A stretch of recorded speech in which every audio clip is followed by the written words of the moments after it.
instantes, a gente começa mais uma edição do 21h30. Obrigado pela sua sintonia através das redes sociais em todo o planeta. Tem sido muito legal receber mensagens públicas e inbox. Hoje vão estar conosco aqui no programa vou chamar assim porque são jovens, meninos do Top Drive, um sucesso no YouTube que vai também estar aqui na TVU a partir de domingo, com um programa muito especial mostrando carros fantásticos, Ferrari, Lamborghini, carros de alto nível. E conosco também, Procurador da República, Ministério Público Federal, Douglas Fischer, falando a respeito de Operação Lava Jato e outros assuntos da política e do judiciário que interessam e estão na nossa vida. Em instantes no ar, o 21h30. Já estou indo, já estou chegando.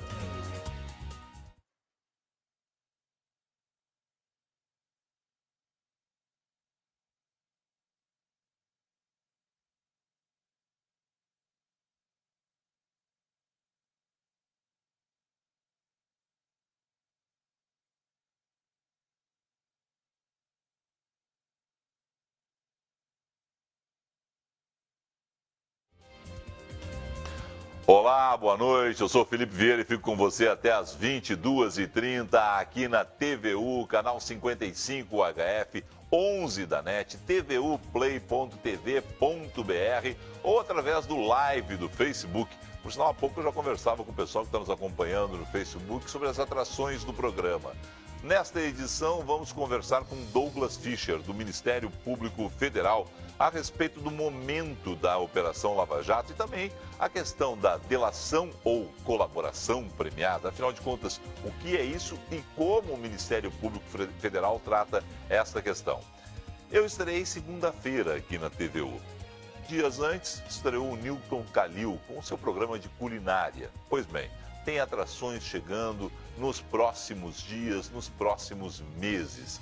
Domingo vai estrear aqui o Top Drive, com o Ricardo Soruco e o Victor Piccoli. E os dois vão conversar a respeito desse programa, que é um sucesso no YouTube e que agora chega à TV. Eles dirigem carros maravilhosos e eu quero saber se eles vão me dar uma carona um dia em uma Ferrari, em uma Lamborghini, em um Porsche, né? E como eles fazem disso também um negócio.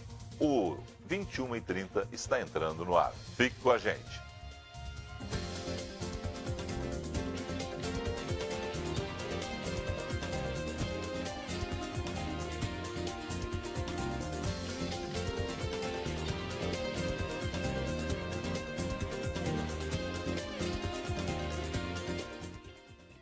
O assunto mais falado do Brasil na área política no último ano, ou nos últimos anos, é a Operação Lava Jato.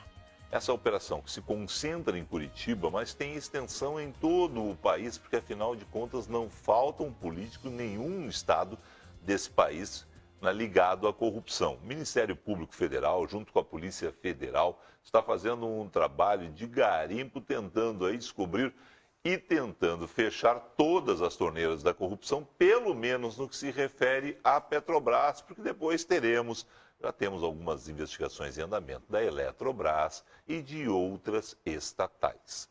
Conosco essa noite, o gaúcho Douglas Fischer, um dos integrantes da Operação Lava Jato. Ele não fica na sede de Curitiba, ele fica em Brasília trabalhando junto com o Rodrigo Janot, procurador-geral da República, exatamente nas questões que vão ao Supremo Tribunal Federal para que o Supremo decida o que fazer, já que quem sentencia em Curitiba é o juiz Sérgio Moro. Dr. Douglas Fischer, boa noite, prazer lhe ter aqui. Boa noite, Felipe. É uma grande honra poder estar aqui conversando contigo. Tenho certeza que esse programa vai ser um sucesso, iniciando agora, com a tua competência e com a tua comunicação. Tenho certeza que será realmente um grande sucesso. E, de fato, sobre esse tema falado, talvez muitas coisas são ditas e precisam talvez ser desmistificadas para o público sobre como se trabalha, como se faz, o modo de atuação do Ministério Público. Bom, vamos começar por essa questão da delação premiada, da colaboração premiada. É uma forma de vocês chegarem a várias informações. Só que é o seguinte, quem é advogado da parte diz o seguinte, não é possível que seja feito dessa forma. Ou quem é delatado também reclama pra caramba. Afinal de contas, como é que funciona a colaboração premiada, a delação premiada? Vocês dão choque em alguém? Como é que funciona? Não, porque as pessoas acham que é assim, né, doutor? Perfeito.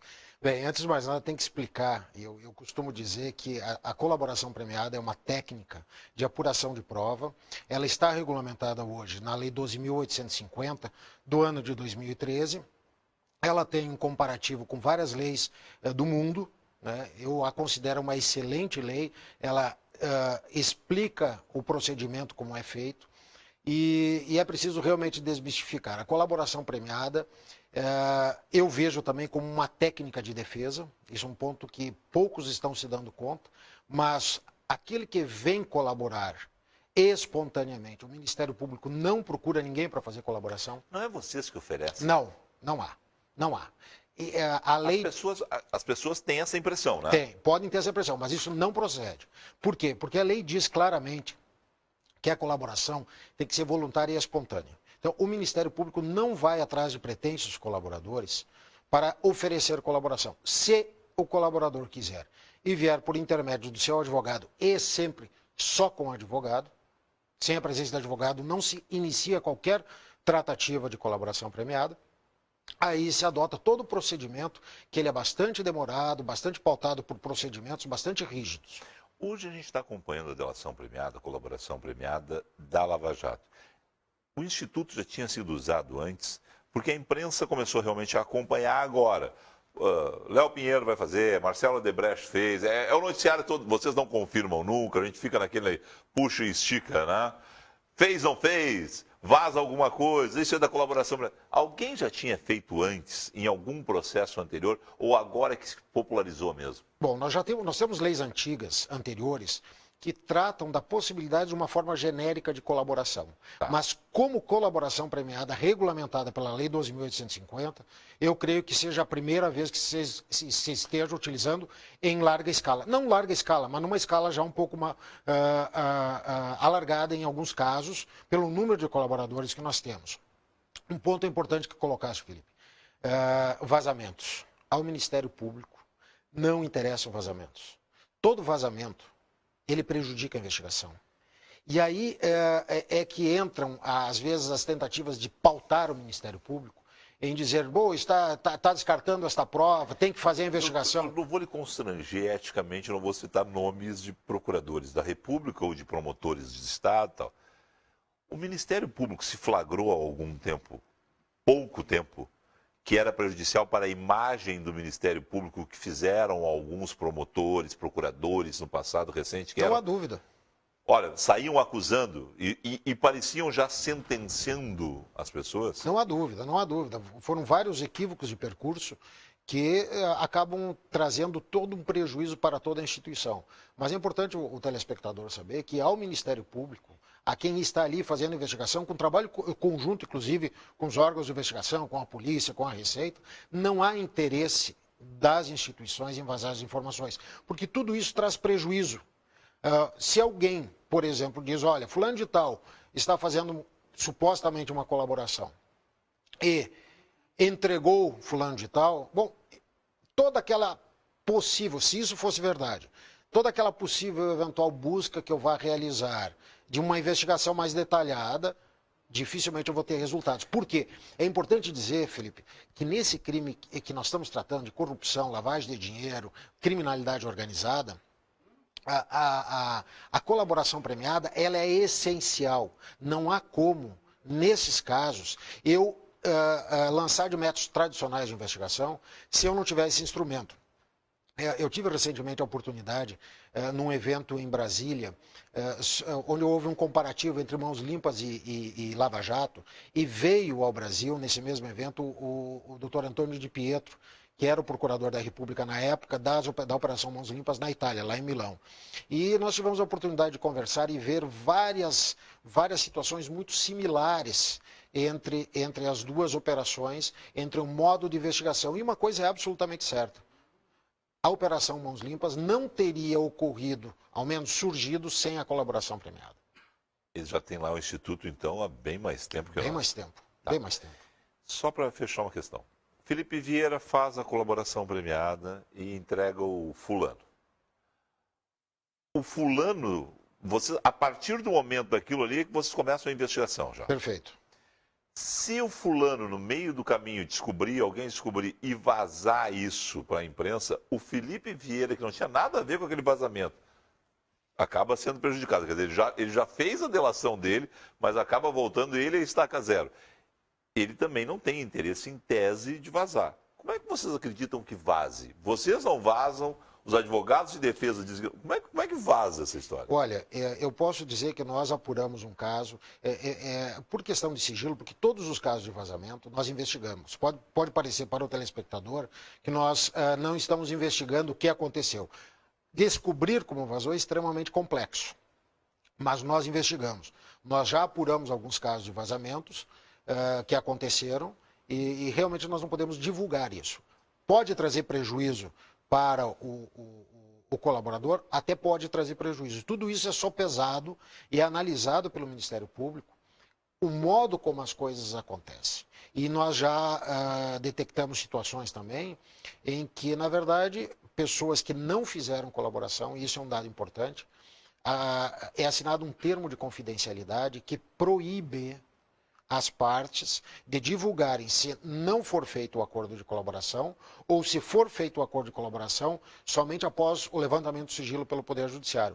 Mas muitos acordos de colaboração não foram realizados, nós não podemos falar quais, e ali nós apuramos que determinadas pessoas estavam, na verdade, tentando utilizar uma forma de chantagear outras pessoas, dizendo, eu vou fazer colaboração e eu vou te entregar. Mas vimos que na prática, na verdade, a pessoa não tinha elementos, e esse é um dado que é muito importante dizer. Nós não pautamos e não fizemos colaborações se o colaborador não trouxer realmente provas cabais daquilo que estiver dizendo. O que é uma prova cabal? Por exemplo, um pagamento de propina, ele trazer o comprovante de como é que ele pagou aquela propina. Não é só a palavra dele, eu paguei a propina. Tá, Felipe Vieira pagou propina para fulano. Bom, aonde eu paguei, aonde eu saquei esse dinheiro, como eu obtive o dinheiro, foi dinheiro vivo, foi dólar no exterior. Perfeito, é isso mesmo. Eu tenho que dar elementos. O caminho. E eu tenho que dar o caminho que seja um caminho real. Não dá, Exatamente. Porque senão eu vou ficar, não, eu paguei 150 mil para fulano, 200 mil para ciclano e... Alguns casos não se tem a prova direta. E nesses crimes, às vezes, a prova direta do pagamento é mais difícil. Mas tem como fazer o rastreamento. Nós tivemos situações em que o colaborador, isso já se tornou público, até não vou citar nomes, mas eu vou contar o fato, porque... Eu vou lhe perguntar nome, o senhor vai negar, mas eu não posso falar, eu prefiro. Mas senão o telespectador vai dizer assim, por que o Felipe não pergunta se o Marcelo Odebrecht fez ou não fez? Se o Léo Pinheiro fez ou não fez? Mas o senhor nega, tudo bem, mas é que eu tenho que perguntar. O procedimento do Ministério Público é não divulgar. Eu sei. Esse é o ponto fundamental. Mas nós tivemos casos em que um colaborador chegou e demonstrou o seguinte, olha, eu fiz uma doação oficial, caixa 1, mas na verdade já tinha entrado um superfaturamento de dinheiro na conta dele, e o superfaturamento não é um superfaturamento alto percentual, é 3%, mas de uma obra de 1 bilhão, veja que dá 30 milhões. Então, ele já recebe aquele superfaturamento e fica no caixa 1 dele. Então, como é que ele vai pagar? De várias formas, uma delas era de doação oficial. Então, ele doava, registrava, que podia agora com a mini reforma eleitoral, as empresas, em princípio, elas não podem mais fazer a doação direta, mas existem vários mecanismos de burlar, isso nós já descobrimos, mas enfim, ele fazia a doação, registrava, não tinha como saber que aquilo era propina, porque não tinha limite, e como é que ele nos comprovou que era propina? Ele tinha uma tabela documentada, onde ele ia abatendo na conta corrente da propina o valor da doação oficial. Sem o colaborador, como é que nós íamos descobrir isso? O que mais surpreendeu vocês nesse mega esquema de corrupção de várias empreiteiras? Foi aquele setor da Odebrecht específico, porque ali tinha um setor específico. Isso está comprovado. Está comprovado. Tá. Isso é o que mais surpreendeu, assim, ou tem coisas que surpreenderam? Porque aquilo, meu ver, tem um setor específico na empresa que trata exclusivamente desse assunto. Quem recebe, como paga, onde paga. Isso realmente foi uma jogada muito audaz da empresa, isso está provado mesmo, isso já foi referido em denúncias. E mais, eles mantinham esses servidores com provas, servidores de computação, inclusive no exterior, para dificultar a apuração da prova. Então, nós tivemos, inclusive, recentemente, uma busca e apreensão que foi realizada no exterior mediante cooperação internacional. A nossa cooperação internacional está surtindo muitos efeitos para que a população possa ter uma ideia, o telespectador. Na história da repatriação de recursos do Brasil, toda a história, de todas as situações, foram trazidos ao Brasil 100 milhões de reais. Só até o presente momento, e por conta do Instituto da Colaboração Premiada, porque lá ela tem uma regra que o colaborador tem que indicar onde é que está o dinheiro, objeto do crime, só até o presente momento foram trazidos ao Brasil 864 milhões, e nós temos bloqueados hoje na Suíça, saiu o relatório do Ministério Público Suíço recentemente, em que ele reconheceu o bloqueio histórico para os suíços de mais 800 milhões de dólares bloqueados lá fora. Para que tu tenhas uma ideia, o mega escândalo da FIFA são 80 milhões bloqueados. Aqui, por enquanto, são 800. São 10 vezes mais. Essa é uma história interessante. Quem trata muito disso, e até foi o primeiro repórter que tratou disso, foi o Jamil Chad, do estado de São Paulo. Ele mora na Suíça, acompanha isso lá, né? E ele diz o seguinte, que a Suíça também quer mudar essa história. Já mudou, né? Já mudou. Exato, né? Mas que essa coisa assim de, olha, manda para a Suíça, né? Virar aquela coisa assim de uma lavanderia, uma grande lavanderia, não tem nada a ver. Não é mais eles assim. não é mais, eles não querem essa imagem. E o Ministério Público da Suíça está colaborando com o Brasil, nesse caso, com os Estados Unidos, em outros casos, com países europeus, em outros casos, porque realmente eles querem acabar com isso. Né? Não, e para ter uma ideia, Felipe, o contato direto dos procuradores-gerais da República, o procurador-geral da República do Brasil, Dr. Rodrigo Janot, e o procurador-geral da Suíça, já se encontraram várias vezes, 2 vezes aqui no Brasil, 2 vezes na Suíça, exatamente para estreitar os laços da cooperação. Nós temos alguns sistemas que nós desenvolvemos para otimizar processamento de dados de quebras de sigilos bancários, um programa feito pelo Ministério Público Federal, onde facilita, não é mais aquele calhamaço de papel, é tudo eletrônico. É um programa certificado, o Supremo Tribunal Federal autoriza, então se o Supremo autoriza uma quebra de sigilo bancário, ele manda a informação para o banco com o número do caso, o banco manda todas as movimentações para o sistema monta em instantes toda a movimentação financeira, todos os cruzamentos e faz os cruzamentos de todos esses dados. Nós estamos compartilhando com os suíços exatamente esse programa nosso, para mostrar a agilidade de fazer essa busca de informação, para nós termos uma agilidade na recuperação desses valores e na responsabilização das pessoas que estão fazendo o desvio do recurso público. Marcelo Odebrecht fez a delação? Eu não posso falar. Léo Pinheiro fez a delação? Posso falar. Por que vocês cancelaram a do Léo Pinheiro depois que vazou? Eu me limito a dizer aquilo que saiu na imprensa. Um dia após a realização do termo de confidencialidade, várias informações, talvez verdadeiras ou não, foram divulgadas por uma revista e revelando que o procedimento não era correto. Isso prejudica muito o trabalho. Prejudica totalmente o trabalho e quebra uma circunstância fundamental na colaboração, que é a confiança. No sistema da colaboração, o colaborador, o seu defensor, tem que ver, e eu disse isso no início, que a colaboração é uma técnica de defesa, que nós temos que sair do modo adversativo de brigar no processo para ele colaborar. O próprio nome diz isso. Então, dentro de uma colaboração, a confiança entre as partes é fundamental. Doutor Douglas Fischer, esta questão da Lava Jato ser prorrogada por mais 1 ano é tempo suficiente para se encerrar a Lava Jato?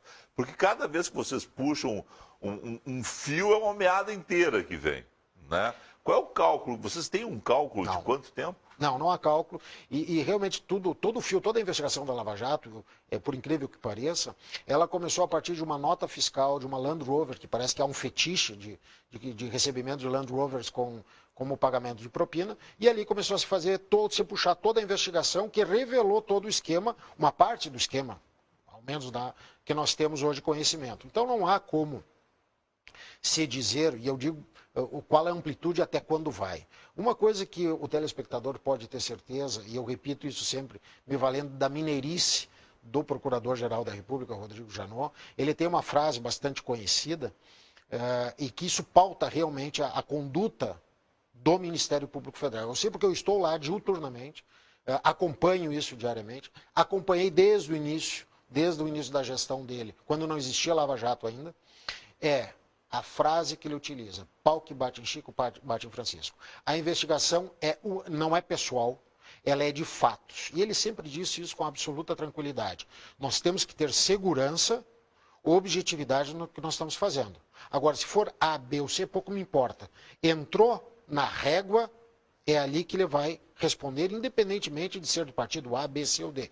Não há coloração partidária, é apuração de fato criminoso, ponto. O senhor sabia da Land Rover, lá no início, o alarme soou, porque o Land Rover era muito pequeno no esquema que vocês todo dia investigam. Né? Quanto tempo demorou para saber, assim, para soar um alarme e dizer assim, parem um pouquinho, tem muito mais aqui? Na verdade foi o seguinte, toda a investigação começou lá no Paraná, e aí começou a investigação, tinham sido feitas buscas e apreensões no final do ano de 2014.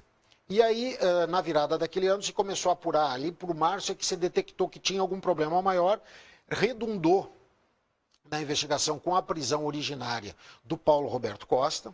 E na sequência, talvez todos relembrem, houve uma reclamação, é um recurso que existe ao Supremo Tribunal Federal, em que o Paulo Roberto Costa disse, olha, estão me investigando, mas estão investigando também 2 deputados federais. E deputados federais não podem ser investigados em Curitiba, eles têm que ser investigados em Supremo, então ele queria subir junto com os deputados para o Supremo. Exatamente. E, de fato, foi dado provimento na época, e eu acho que foi uma das muitas acertadas decisões do ministro Teori Zavascki. Ele deu a reclamação, mandou subir tudo, e eu me lembro como se fosse hoje, eu coordenava, na época, a assessoria do gabinete do Procurador-Geral na parte criminal do Supremo Tribunal Federal, hoje eu estou deslocado só para Lava Jato, e na época veio aquela reclamação com inúmeras ações, investigações, é uma coisa enorme. Na época nós não tínhamos grupo de trabalho no Supremo, era eu e mais eu, e eu conversei com o Procurador-Geral e ele disse, Douglas, é o seguinte, agora entenda o caso, converse com os colegas, esse também é um ponto, sempre houve uma interação muito grande entre todas as instâncias, e analisamos ali e vimos que efetivamente depois surgiram os nomes de deputados, mas eles não estavam sendo investigados. Ninguém sabia que eles eram deputados, porque eles utilizavam nomes cifrados por mensagens BBM, do BlackBerry.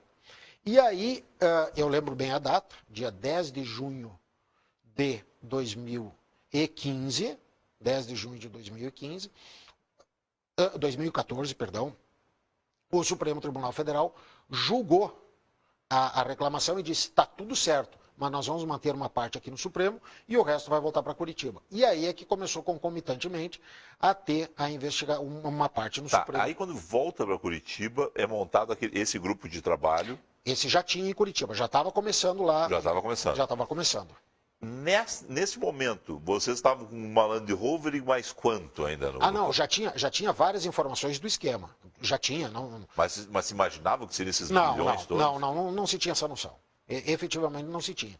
Na sequência, teve a primeira colaboração do Paulo Roberto Costa e depois do Alberto Youssef. Foram as 2 colaborações. Eu me lembro que eu participei da colaboração diretamente do Alberto Youssef, não participei do Paulo Roberto Costa.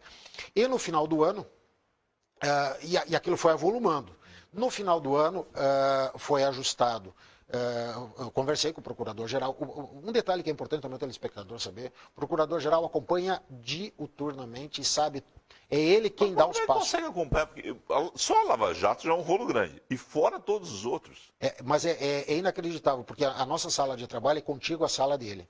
Então, praticamente a porta dos nossos gabinetes estão sempre abertos. Então, surge uma dúvida, ele está sabendo. Na hora. É na hora. Ele está acompanhando. E está dito um fato para ele, está gravado aquele fato, ele sabe o fato e não adianta dizer para ele que não é assim, ele grava aquele fato como efetivamente é. Então ele tem o conhecimento efetivamente do processo. Hoje, se houvesse um caso semelhante e os mesmos advogados do Paulo Roberto Costa fossem contratados, eles não pediriam para subir para o Supremo, para fazer. Porque, afinal de contas, foi isso também que ajudou a puxar o fio da meada. Né? Veja bem, a questão do foro por prerrogativa de função, que é uma maluquice aqui no Brasil, é o país que mais tem prerrogativa de foro em todos os sistemas jurídicos do mundo. Maldito foro privilegiado. Como eu acho que há um sentido no foro para alguns crimes, mas do jeito que nós temos é uma situação absurda. E uma das pautas do procurador-geral, Rodrigo Janot, na época, quando me convidou e mais colegas foram trabalhar juntos, eu acho que isso é importante dizer, são vários colegas trabalhando, isso não é de uma pessoa, claro. A, B ou C, mas ele me convidou para auxiliar no trabalho, era montar uma assessoria criminal com procuradores, que isso não existia, para que nós pudéssemos tentar dar uma organizada nesses processos junto ao Supremo Tribunal Federal de prerrogativa de foro. Então, fizemos uma limpa e começamos a dar andamento. Eu posso dizer ao telespectador que, em breve, muitas ações serão julgadas improcedentes, porque isso é do jogo, mas muitas começarão a ser julgadas procedentes. O que é breve? Um ano? Um ano é breve. Para o Supremo Tribunal Federal, que é um tribunal que não foi criado. Ele não pode ser um tribunal de julgamento. Claro. O Mensalão já demonstrou isso. Vai aparecer muita coisa de político, porque a nossa gana, né, é pelos políticos. Eu particularmente repito essa história seguidamente, dizendo o seguinte: o dia que me disseram que estavam levando o Marcelo Odebrecht para a cadeia, eu disse, bom, amanhã, no máximo, não dorme na cadeia. Foi o que eu disse no ar. Não dorme na cadeia, vai lá, vai depor, vai se livrar. Dormiu o primeiro dia, dormiu o segundo, está dormindo há um ano e meio. Um ano e meio lá. Né? E os políticos a gente já viu também que está doendo neles. Tem muito político ainda para aparecer? Tem muita coisa para aparecer? Nós não sabemos isso, porque realmente o modo de investigação é do fato. E às vezes o fato é uma circunstância inesperada. É uma circunstância inesperada. Né? O que é importante dizer é que nós acreditamos, e não. Muito se diz que está se tentando fazer uma criminalização da política. Em hipótese nenhuma. É uma situação inversa. Quer-se exatamente punir quem utiliza da política para a prática de crimes. As pessoas que utilizam. E nesse ponto eu preciso dizer que vejo muitos políticos, e nós estamos em período de campanha eleitoral, sim, embora não para cargos nacionais, com extrema honestidade trabalhando. E eu acho que é importante a valorização desses que trabalham com honestidade. Só vamos glosar essa frase, como diriam alguns. O senhor conhece políticos que o senhor diria que são honestos dentro do... Pelo modo de conduta, eu não tenho dúvida em dizer isso. Não tenho dúvida em dizer isso. A gente vai para o intervalo comercial. Ele é um dos homens que apura o maior escândalo desse país e acaba de dizer isso. Tem político honesto, o que nós muitas vezes duvidamos. Eu, quase todos os dias. Voltamos em instantes.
21h30, volta conversando com o procurador do Ministério Público Federal, Douglas Fischer.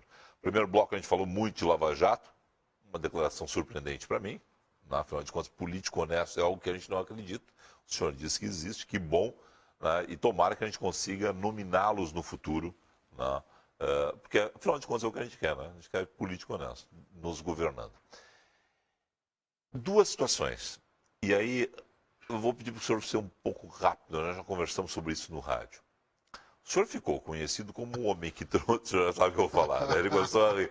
O homem que trouxe para o Brasil a teoria do domínio do fato, que a imprensa colocou o seguinte, e os advogados que querem reclamar do julgamento do mensalão dizer, não podia usar a teoria do domínio do fato. E o senhor já me explicou, e eu gostaria de deixar isso claro para os telespectadores, não foi usada a teoria do domínio do fato no julgamento do mensalão.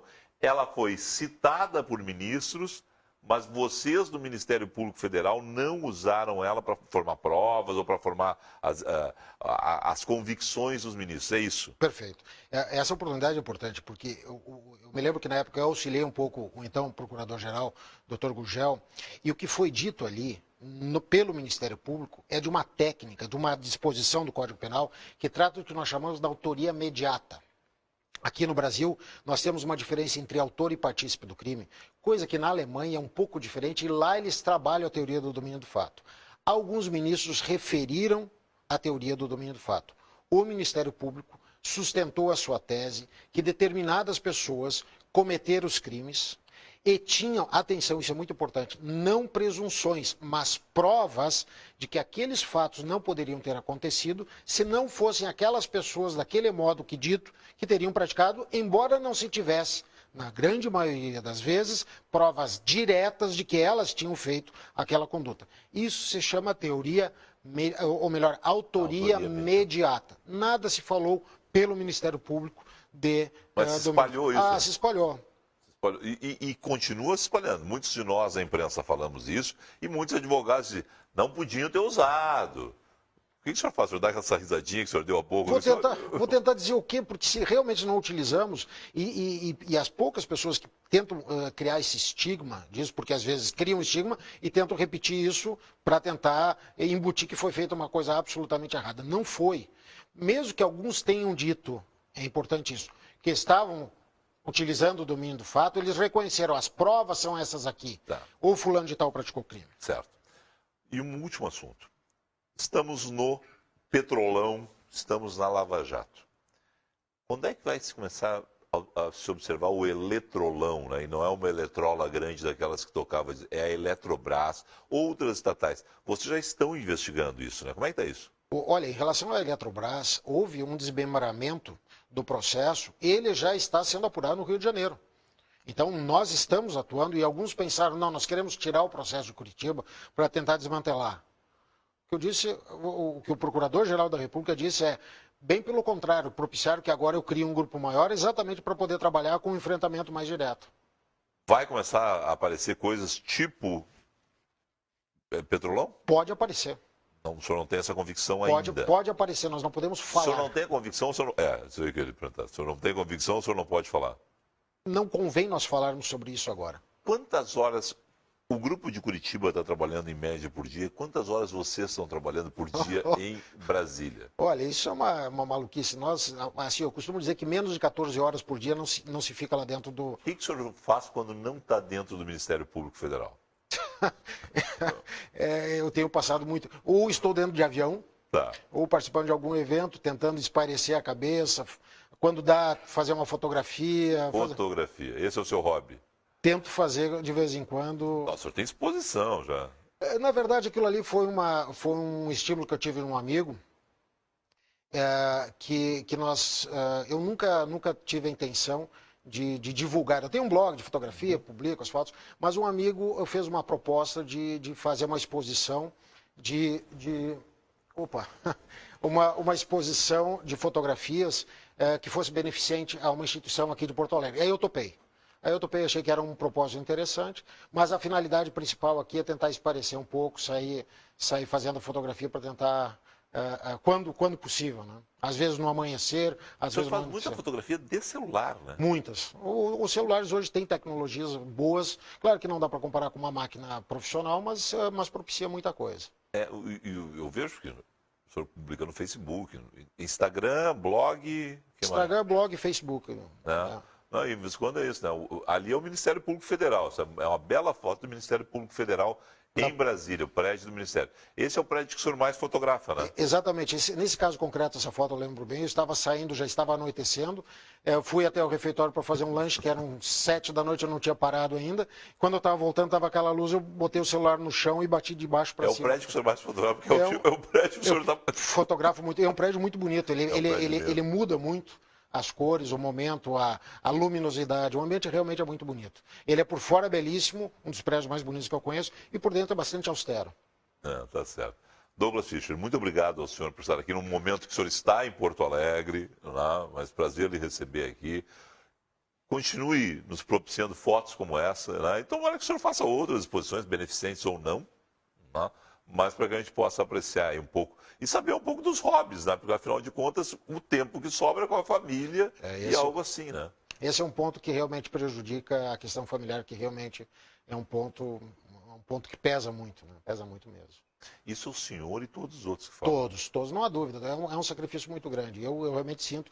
Vale a pena? Meu filho vale a pena, sim. Eu converso com meu filho e com a minha esposa, eu converso com meus pais e eu digo, olha, a gente tem que acreditar para tentar fazer o que tem que ser feito do modo que a gente tem como correto. Vocês se sentem heróis em algum momento? Não, de maneira alguma. De maneira alguma. Somos exatamente e nada além do que servidores públicos tentando fazer aquilo que nós juramos fazer quando tomamos posse no nosso cargo. Ponto. Nada Estão fazendo muito bem, é um orgulho para nós, a Lava Jato, o grupo de trabalho em Curitiba, o grupo de vocês em Brasília. Espero que o grupo do Rio de Janeiro renda frutos. Espero que tenha grupos no Rio Grande do Sul em breve, para limpar a área. Sim, no Tribunal Regional Federal da Quarta Região. Não. Pensei que era a outra coisa, senhor. Perfeito. Pensei que nós tínhamos uma operação genuinamente gaúcha. Temos esses desdobramentos, né? Claro. Mas não é algo genuíno. Quase que eu achei que eu tinha dado um furo aqui. Não era isso. Não era isso. Muito obrigado ao senhor. Uma boa noite de descanso. Muito obrigado pela oportunidade de sucesso. Vou acompanhar seguido, que eu tenho certeza que será sucesso. Obrigado. Conversamos com Douglas Fischer, do Ministério Público Federal. Depois do intervalo comercial, a gente vai fazer o seguinte. Como o Douglas Fischer fotografa, eles filmam, né? E eles filmam eles dentro de carros maravilhosos. Estreia domingo, o Top Drive. Não saia daí.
O 21h30 estreou na segunda-feira.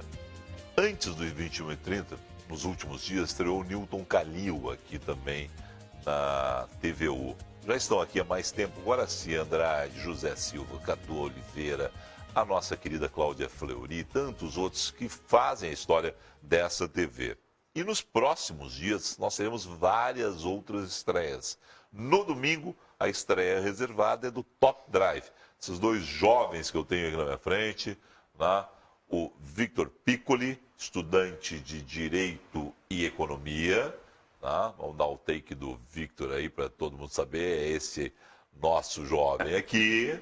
Né? E do lado dele, o Ricardo Soruco, né? Que é estudante de Economia e Administração.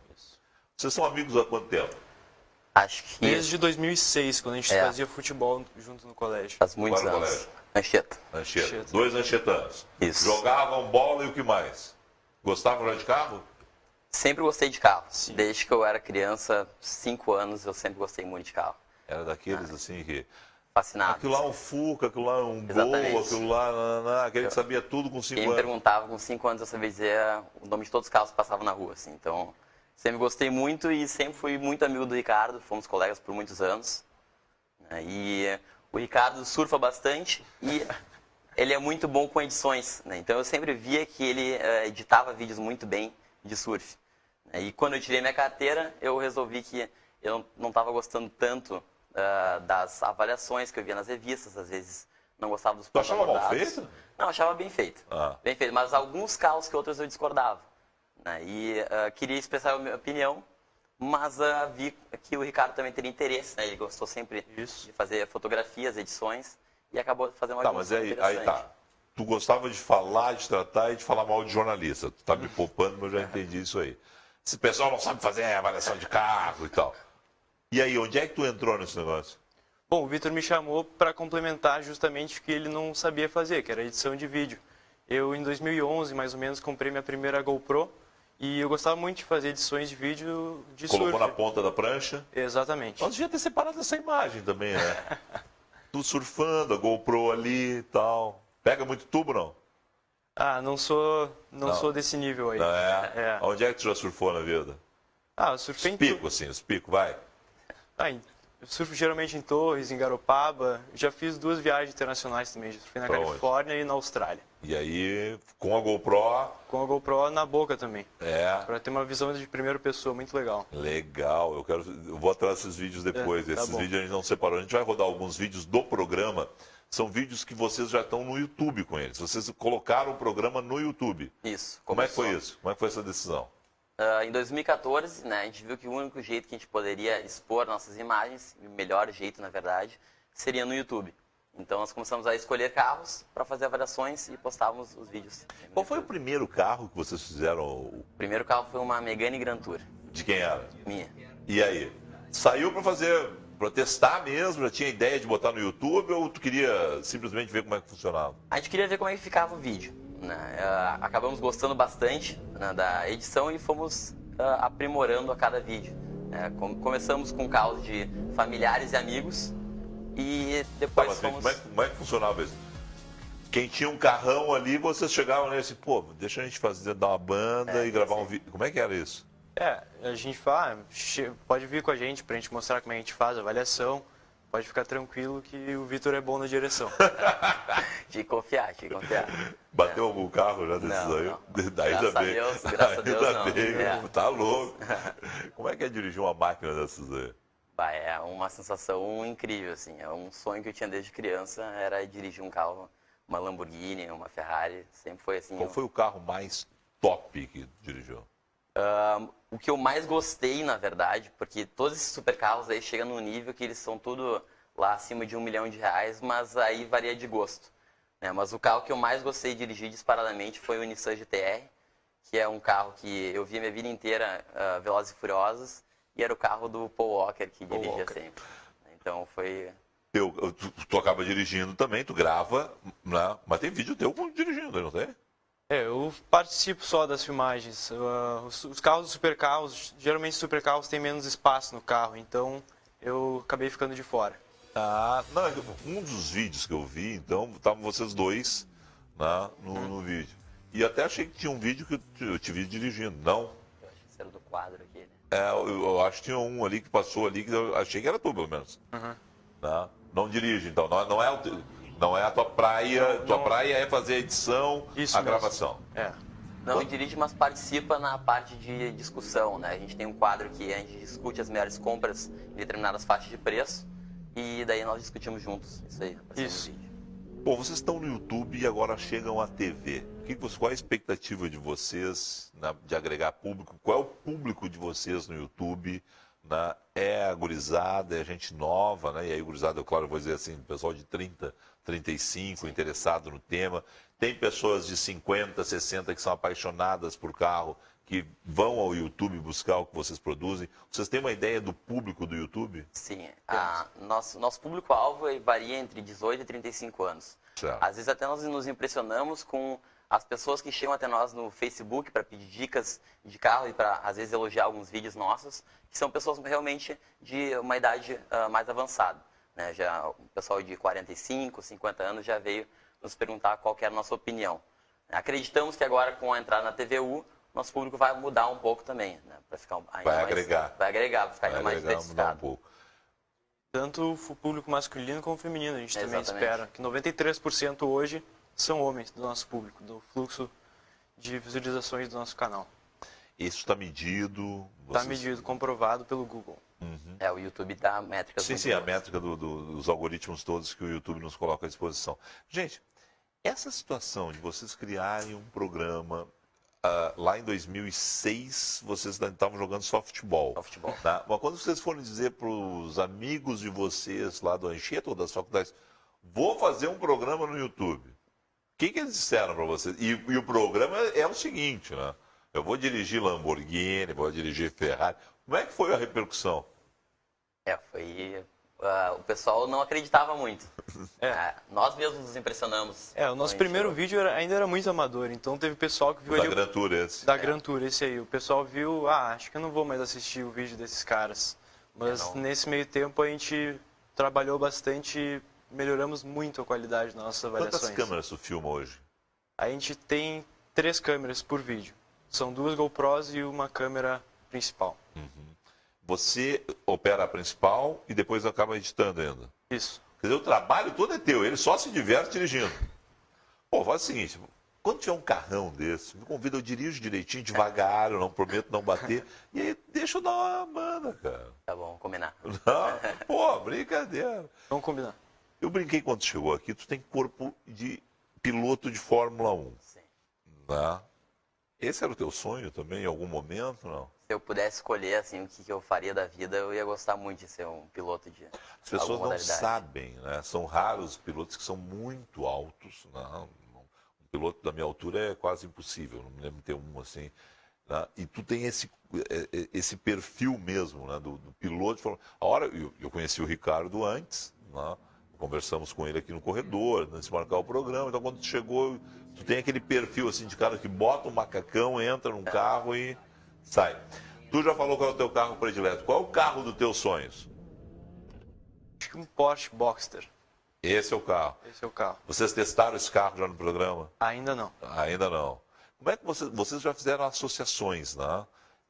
Com fábricas? Como é que funcionou isso? Isso foi um desafio, na verdade, porque nós começamos pedindo carros emprestados de concessionárias aqui da região. Certo. Então, Chegava lá e dizia, chegava me empresta lá, um carro, exatamente. por favor. Tem um canal no YouTube, vai ter bastante E aí? visualização, empresta o carro. E aí? E a primeira concessionária que nos emprestou o carro de Porto Alegre foi a Unidos. Tá. Nos emprestaram Qual era o carro? um Golf Highline. Tá. E depois começou a ficar mais fácil, né? Porque quando tu consegue de uma, tu chega para outra e diz, a Unidos já nos emprestou, ou a Car House já nos emprestou. Então a gente começou a criar uma rede. Pô, assim, não emprestou, tá aqui o filme, mostrei aqui. Exatamente. Olha aqui, fiz isso aqui, deu tantas mil visualizações. Quantas visualizações hoje deve ter milhares, mas na arrancada o Gran Tour teve? Gran Tour, O acho que primeiro vídeo. demorou, acho que 1 mês para chegar umas 500 visualizações. É, não, é Hoje a gente complicado. posta um vídeo no dia e já tem praticamente 1000 visualizações. Tá. no dia. 1000 dia. Primeiro dia. Sim, primeiro dia. O vídeo recorde 82 mil do Up TSI. do quê? 82 mil visualizações no vídeo do Cross Up Ah, do TSI. Cross Up. Isso. Tá. E vocês ali vão dando dicas de, primeiro, como dirigir o carro, e segundo, avaliando o carro. Na verdade, a gente avalia o carro em si, né? A gente vê ele em comparação com os concorrentes, falamos da ficha técnica dele, né? O motor, o câmbio, como é que ele acelera, o consumo e tudo mais, damos nossa opinião sobre o carro.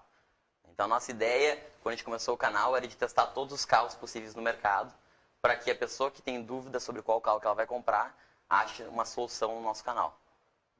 Queremos agradar a todos os assinantes. E todos os bolsos também, vocês têm essa preocupação? Vocês testaram carros populares? Porque a gente está dizendo aqui, falando aqui, de carros de milhões, que são os carros que nos fascinam. Quando a gente olha lá o Velozes e Furiosos, a gente fica encantado, aquela coisa toda. Mas vocês avaliaram carros populares, avaliaram outros carros mais baratos? Né? Vocês são democráticos nisso? Sim. A gente tem as categorias, né? Nós avaliamos já a categoria dos 1.0, avaliamos Gol, K, o Up também, né?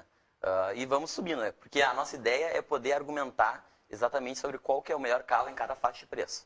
Então, para que a gente possa ter base técnica para isso, a gente tem que testar cada um dos carros. Qual foi a tua preparação para isso? E diz conhecimento. Estudou mecânica em algum momento? É porque foi uma paixão Sim. e tu é um autodidata nisso? Ou vocês chegaram em algum momento assim, ó, vamos aprender sobre mecânica aqui? Vamos, como é que foi? A minha vida inteira, eu sempre, fim de semana, era ler sobre revista de carro, ler reportagem de carro. Então, eu sempre li muito sobre carro. Né? Teu Sempre pai era um apaixonado por Meu carro? pai também. Te lê incentivava bastante. nisso? Tio, toda a Sim. família. Meu pai, meus tios, meu tio corre de rally também, gosta muito de conversar sobre carro sempre. Meu pai, cada vez que nós íamos no shopping, comprar uma revista nova de carro lá para casa. Então, eu sempre acabava lendo sobre todos os carros possíveis. E isso por muitos anos, né? Isso muito antes de eu tirar minha carteira de motorista. Então, o ano em que eu fiz 18 foi um ano que eu esperei por muito tempo, né? Para poder realmente ver como é que cada carro... Ricardo, o Victor era um apaixonado desde pequeno. Tu foi surfar, mas tu tinha essa coisa dessa paixão por carro, porque no grau que ele tem realmente é uma paixão, é aquele negócio assim, da criança, não é só brincar de carrinho, é pegar, tu devia desmanchar o carrinho, né? Desmanchava o carrinho, mas não é isso. Mais ou menos isso. Tu tinha essa paixão ou não? Essa paixão que nem a dele eu não Nesse tinha. nível, assim? Nesse nível eu não tinha, mas o meu pai, dá pra dizer que também acho que é um cara que gosta muito de carro, assim como o pai do Vitor. E eu sempre tive um gosto assim por carro, mas acho que nada comparável com o gosto do Vitor. E ao longo da nossa trajetória, eu fui me aproximando mais com esse campo dos carros, e hoje eu gosto bastante mesmo. Sim. Tu tirou a carteira com 18 anos, obviamente. Hoje tu não vai ser multado, não vai ser processado por isso, nem o teu pai. Com quantos anos tu começou a dirigir? Novo. Tá, vai. Eu sabia dirigir já desde os 14, né? Tá. Mas não saía nas ruas. Sim. assim.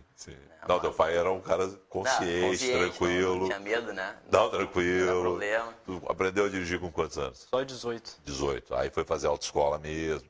Eu pergunto isso, vou dizer de forma muito tranquila, porque quem é do interior como eu, começa a dirigir irresponsavelmente, né? Muito novo. A gente começa a dirigir com... Alcançou no pedal um pouco mais, tem uma noção, né? Ali 12, 13, 14 anos. Muitas vezes a gente rouba o carro do pai. O que para vocês em Porto Alegre é mais difícil no interior, em função do menor grau de exposição, do menor movimento, das ruas mais fáceis, né? Então a gente tem essa coisa que eu espero que meu filho não faça, né? Espero que ele não veja esse programa e tenha ideia. Ele tem 3 anos, é apaixonado por carro, mas é uma situação que a gente se deparava, né?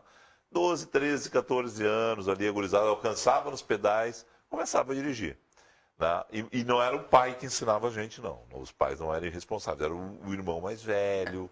Não, mas o sujeito, aquele que tinha 16 anos, que jogava bola no mesmo time de quem tinha 14. Tá, não sabe, vou te ensinar aqui. Então tinha umas noções básicas. E os carros eram bem mais simples. Estou falando de carros de 30 anos, né, 40 anos. Então, eram carros muito mais simples que os que tem hoje, com toda a tecnologia embarcada que tem. Então, por isso que eu fiquei curioso de saber quantos vocês começaram aí a dirigir. Programa hoje, o modelo de negócio, vocês estão contentes? São 2 economistas, e aí? Estamos bem contentes. Contentes. Eu diria, onde a gente chegou Vocês hoje... vivem disso? Não, Não. Ainda ainda não. não. Vocês trabalham em outras coisas? Sim. E trabalham no quê? Eu trabalho em uma aceleradora de startups. Tá, e você? Eu agora, por enquanto, só com Top Drive e algumas coisas na faculdade. Tá. Eu faço menos Aceleradora de startup. O Top Drive é uma startup? Vocês encaram assim? Eu encaro o Top Drive como uma startup, mas no sentido real ele não é uma startup.